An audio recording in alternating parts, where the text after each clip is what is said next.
So your dishes sometimes appear more like they've been created by a scientist than a chef. How would you describe your cooking? Well, I think our cooking is in total sync with seasonality and nature. I believe that if there is one common narrative for everything that we do, it's the weather.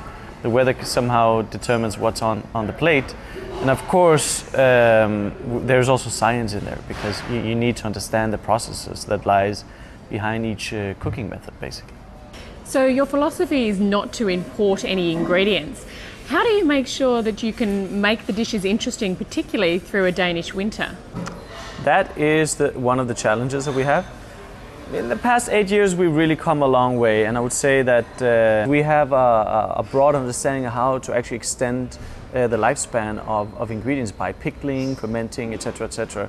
And you can have a broad range of ingredients even during a Scandinavian winter.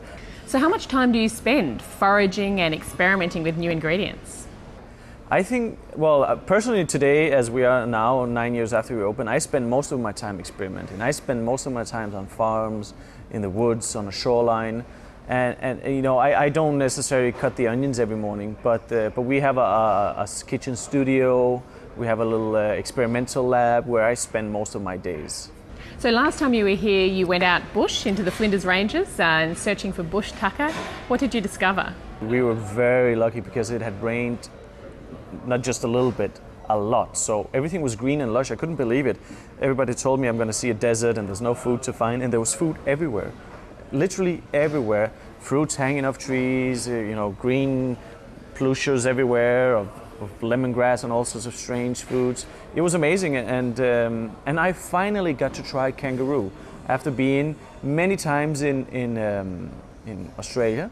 I've never ever had kangaroo, but I finally got to try it, and I thought it was delicious. I really thought it was super delicious. How did you know what you could eat and what wouldn't poison you? Well, we had the locals as guides, and they of course have thousands of years of experience in this. They could see it from a distance. Over here we have these type of foods, they're delicious.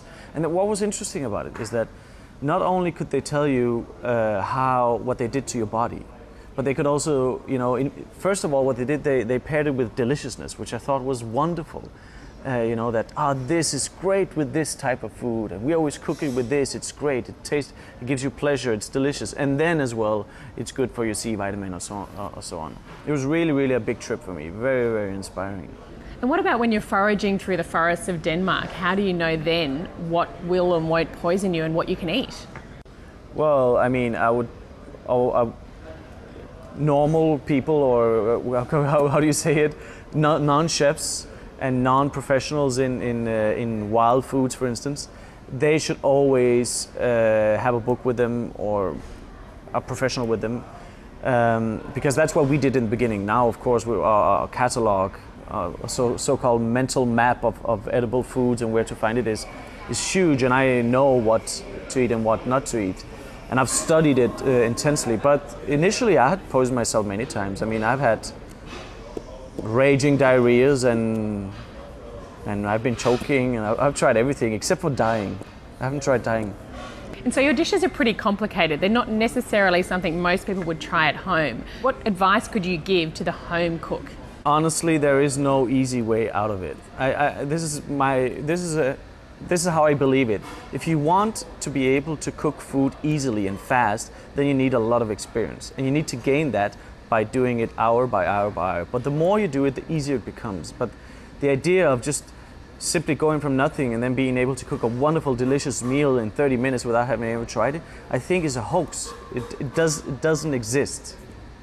So Noma's again been rated the #1 restaurant in the world. What sort of an effect does an accolade like that have on you and the restaurant?